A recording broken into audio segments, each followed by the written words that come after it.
Hapa ni Mabibo katika jiji hili la Dar es Salaam, na ni ziara ya diwani wa kata ya Mabibo Ashura ambaye amefanya ziara katika barabara hii ambayo inajengwa katika eneo hili la hapa Mabibo. Barabara hii inapitiwa na mitaa mitatu, na lengo la kufanya ziara katika eneo hili ni kufahamu ujenzi unaendelea vipi, changamoto zilizopo, lakini pia ni lini mradi huu utakamilishwa. Na sisi tupo katika ziara hii kuhakikisha kwamba tunakufahamisha kila kitu ambacho kitajiri kutoka katika mradi huu ambao unafanyika hapa Mabibo katika kata hii ya Mabibo hapa jijini Dar es Salaam. Mimi ni Samuel Thomas, nyuma kamera niko na Azizi Mlangwa kuhakikisha kwamba kila kitu kinakuijia kutoka hapa Mabibo jijini Dar es Salaam. Tafadhali endelea kufuatilia yale yote ambayo yatajiri kutoka hapa Mabibo katika jiji hili la Dar es Salaam. Ni ziara ya diwani wa kata ya Mabibo Ashura ambaye yuko mahali hapa akifanya ziara, na lengo kubwa ni kutekeleza ahadi ambazo waliziahidi kwa wananchi, kuhakikisha kwamba wanawaletea maendeleo, lakini pia kutatua changamoto mbalimbali ambazo zinawakabili. Endelea kufuatana nasi. Naitwa Mhandisi Lydia John Machibia, injinia wa TARURA Manispaa ya Ubungo, na ni msimamizi wa mradi huu. Barabara yetu hii inaitwa barabara ya Binti Kaenga. Barabara hii iko katika mfumo wetu wa TARURA, mfumo wa DROMAS, kwa hiyo inatambulikana kiserikali kabisa.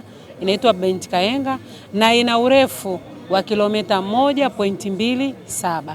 Barabara hii iko kwenye matengenezo makubwa, kwa sababu TARURA barabara zetu zimegawanyika katika matengenezo mbalimbali. Kuna matengenezo ya kawaida, matengenezo makubwa, matengenezo maalum. Lakini kwa barabara hii iko katika matengenezo makubwa, ambapo tunai upgrade hii barabara katika kiwango cha lami kwa barabara yote ambayo itakuwa na urefu wa kilomita 1.2. Mkandarasi yuko hapa, ambaye mkandarasi wa barabara hii anaitwa CRBC. Barabara hii iko kwenye mradi wa DMDP 2 ambayo yuko kwenye fungu la 4 ambayo tunaita package 4. Mkandarasi anaitwa CRBC. Barabara hii ina thamani ya bilioni 2.16. Mkandarasi ameanza kazi mwaka jana na anatakiwa ahitimishe mwaka huu mwezi wa 8. Yuko site anaendelea na kazi. Barabara hii itajengwa kwa hicho kiwango cha lami, lakini pia kutakuwa na njia za watembea kwa miguu, kutakuwa na taa za barabarani, kutakuwa na mifereji ya kutoa maji barabarani.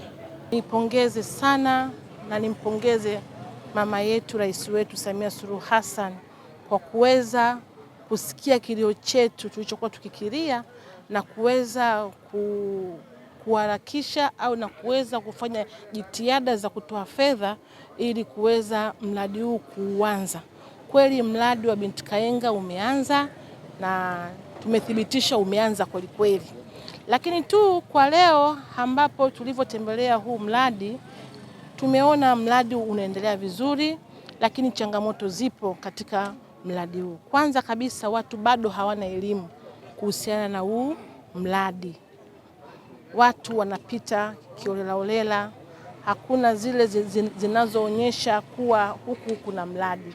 Unaona, kwa hiyo watu wanakuwa wanashindwa kufahamu kama kwa sasa mradi huu hatupaswi kupita eneo hili.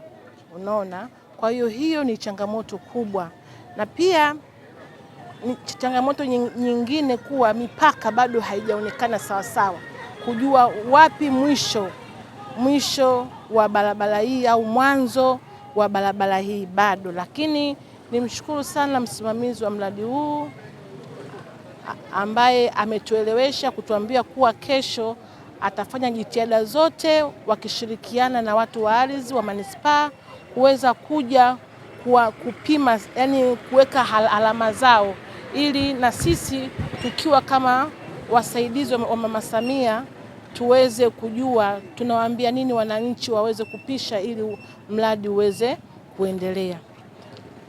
Kingine kwenye huu mradi ilikuwa uishe mwezi wa 8 tarehe 15, lakini kwa changamoto za hapa na pale mradi huu utaongezeka miezi 3 mbele ndio utakwenda kuisha, tukimaanisha mradi huu utaisha mwezi wa 12. Hapa ndo ofisi yetu ya serikali ya mtaa Wajitegemee. Kipindi kile mnanikabidhi ilani, tulikuja tukatembelea hapa, tukaona kuwa wenzetu walifanya lakini hawakumaliza. Kwa hiyo kwa sasa na sisi tumejitahidi hela imeingia, mzabuni yupo anafanya kazi yake, lakini tu kwa masikitiko nilisisitiza aje awepo, lakini hakuwepo kwa sababu hii kazi ilikuwa ni ya wiki 2 tu, si ndio? Mkataba unasema wiki ngapi? 2. Hii kazi hiyo imekwisha, lakini mzabuni huyu amevuka muda. Nitaka tuwepo kwa pamoja na nyinyi wenye duka lenu, msikie nini sababu zinazomfanya mpaka achelewe au awe nje ya nini, ya mkataba.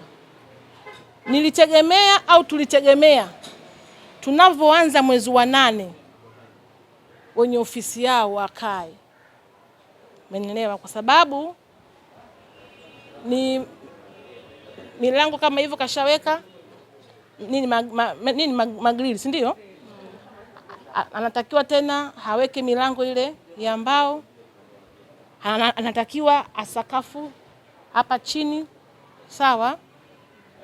Vikifanyika hivyo plasta tunaanzia na ilitakiwa tuanze wiki 2 zimepita, lakini hajafika. Ni kuombe mtendaji umwite ofisini tuweze kujua lini anakabidhi kwa portion ambayo aliyosaini mkataba. Tumepita hapa kuja kuiangalia ofisi ya serikali ya mtaa wa kata ya Mabibo, ya mtaa wa Mabibo, baada ya kuunguliwa na ile ambayo iliyokuwa ya zamani kule mbele, tukasikia kuwa tumekuja kupewa huku. Nafikiri tumeiona wote, imeshafika kwenye stage ya mwisho, lakini wanaotufanyia hili bado hawajatukabidhi. Kwa hiyo kama hatujakabidhiwa, ni ngumu kusema chochote au ni ngumu kuuliza lolote mpaka tutakapokabidhiwa. Labda tu ni kuombe mwenyekiti na mtendaji na wajumbe husika muweze kutuandalia au kuniandalia ripoti ambayo inahusiana na hivi vitu, kwa sababu kesho na kesho kutwa nitakapoulizwa niweze kujua nasema nini au najibu nini, sawa? Au taarifa inayohusiana na hivi, tujue tumekopeshwa, tumesaidiwa, tumefikaje huku. Yote ningeomba taarifa ili iwe kwenye faili kwa mtendaji kata. Baada ya hiyo taarifa, nafikiri ndio atafuata mambo mengine, labda kuzindua au nini, lakini kwanza taarifa ije ofisi ya mtendaji wa kata.